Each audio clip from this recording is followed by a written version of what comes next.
আমি আজকে মাছের মাথা দিয়ে পাঁচমিশালি একটা তরকারি করব। তো সবজিগুলো আমি দিয়ে দিয়েছি জিরা ফোড়ন দিয়ে। তা সবজিগুলো একটু ভাজা হলেই আমি মশলা দেবো।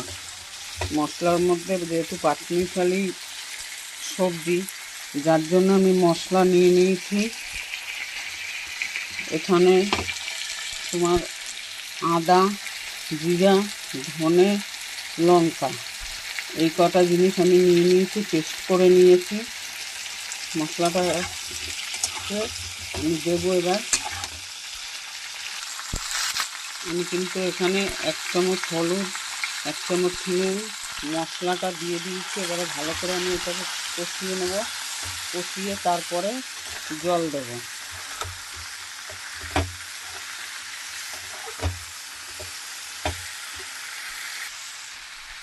দেখতেই পাচ্ছ আমার মশলাটা কিন্তু কষানো হয়ে গেছে। সাইড থেকে আস্তে আস্তে তেলও ছেড়ে দিয়েছে। তো আমি এবারে জলটা দিয়ে দেবো।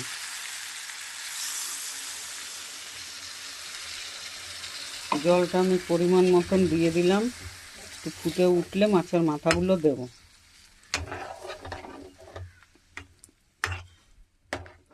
দুটো গোটা কাঁচা লঙ্কাও দিয়ে দিয়েছি। ঝোলটা কিন্তু আমার প্রায় হয়ে এসছে। দেখো কি সুন্দর কালারও এসছে। এবার আমি মাছের মাথাগুলো এর মধ্যে দিয়ে দেবো। মাছের মাথাগুলো আমি দিয়ে দিলাম। একটা লেগ ছিল, তাও দিয়ে দিলাম মাছের। তো এইবারে ফুটে উঠলে আমি নামিয়ে দেবো।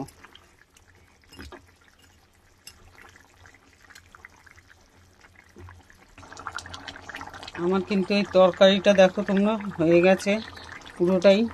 এবারে আমি নামিয়ে দেবো। পাঁচমিশালি তরকারি মাছের মাথা দিয়ে আমি আজকে করলাম।